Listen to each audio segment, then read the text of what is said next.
GigFaster TV and the 5-minute podcast for musicians.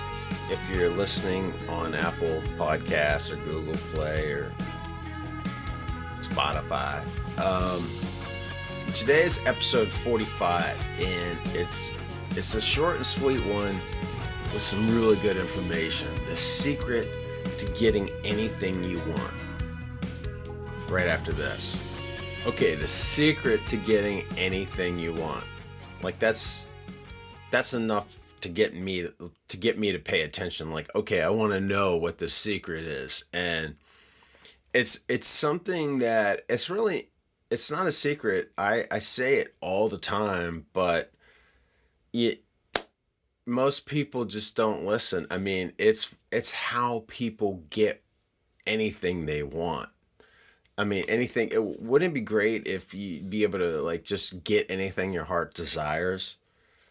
Anything you want, a snap of your fingers. I mean, that would be pretty sweet. You know, I mean, I can't just snap my fingers and get something, but if I want something bad enough, there's a way to do it. And I'm not talking about illegally doing anything, stealing from people or anything like that. I mean,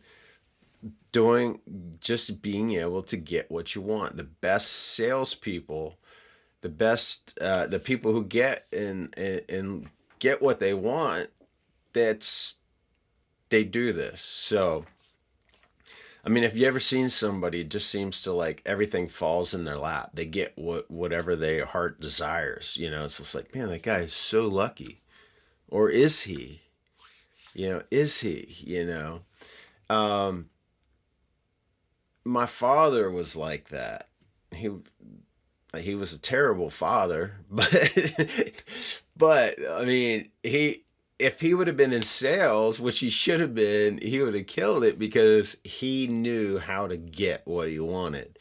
I always wanted to play guitar professionally. I mean, I picked up the guitar at age 15 and I was obsessed. I mean, this is all I wanted to do. I'd spend 10 to 12 hours a day practicing it and playing it. Like, it was just kept me out of trouble and everything else. And I'm not even exaggerating. Like, I would wake up and 12 hours later, I'd still be playing the guitar. And my parents, especially my mom, kind of thought, well, what's wrong with this kid? You know, but I was really obsessed about it. And, you know, I always wanted to play professionally. Well, eventually I was able to play and get paid for it. So there are a couple things that went into this, you know, to getting what I wanted. One was hard work.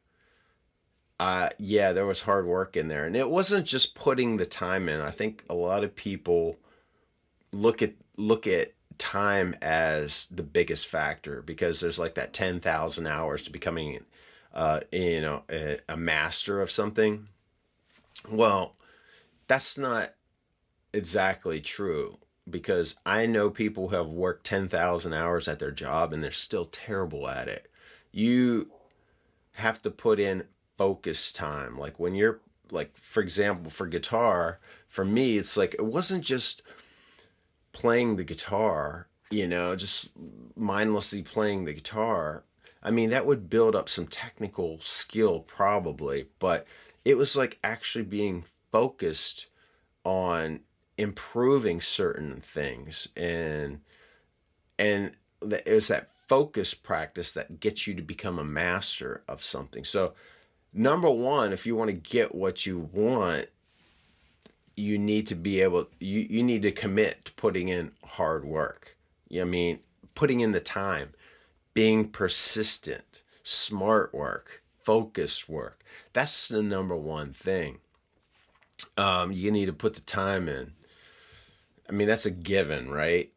But the real secret is, I mean, I'll never forget, I'll share a story with you. Like, I would wake up and my dad would be on the phone and I hear him talking to somebody. He's like, he's trying to get, I don't know what he wanted something. So, I mean, he would call a dozen people trying to get this. And I can't even remember what it was at the time, like this specific thing I'm thinking about. But anyway, he called him and basically get rejected. And then he would call him again. He'd call him. I mean, he would just keep at it and keep pounding the pavement, and eventually he would get it. And it's that magical thing, the follow up. If you don't follow up, if you're not persistent, you're not going to get anything. And that's the one thing that he did. Like, he was tirelessly persistent. And like, so what happens, the other people, you either become such a familiar face that, it's like, now it's not like, well, I don't know you, I'm not going to give you whatever you want or what you think you need or whatever. But or it's just kind of like, all right, I give in, here it is. He would get it, whatever he wanted, whatever he needed. And I tell you, it wasn't always, and a lot of times he didn't pay for it. Like I said, he wasn't the greatest father, but like, he did teach me a lesson there, that you have to be persistent and you have to follow up if you want to get anything you want. Think of this. You see this girl, you're a guy, and you see this girl, and she just blows your mind. She's like, oh my word, she's so beautiful, and she doesn't even give you the time of day. And like, you give it one shot and you're done. Like, no, you're gonna try to win her over. You're gonna be following up. And if you don't, you'll never get her. It's the same way with booking gigs, with getting music reviews, with getting heard by record labels, with fans. Like, sometimes they're just gonna need you. They're gonna have to see you a few times and be like, wow, I didn't see this band was that great until, like, I guess I just wasn't really paying attention. You need the follow up. So, bottom line is this: the secret to getting what you want is to be persistent, never give up, and always follow up. So, what does that mean? Never quit.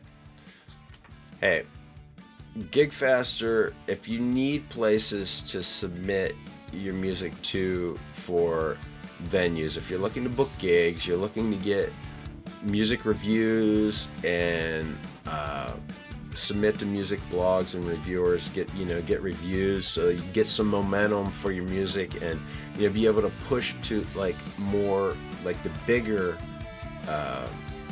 press outlets, then like, this is where to start. And also, if you want to get some ears on your music for record labels, you got to remember, you have a product.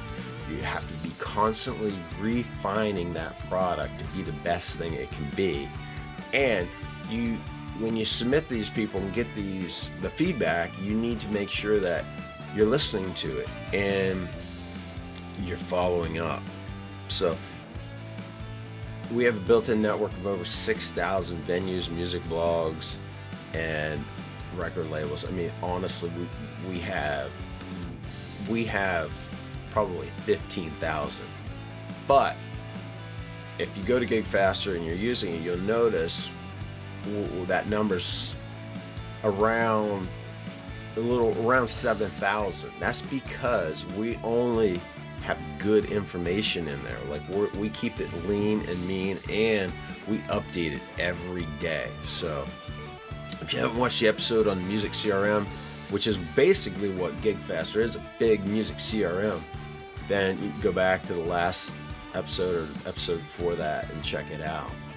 Anyway, you can start for free. It's a week free trial, and I'm Craig from GigFaster, and I'll catch you next time.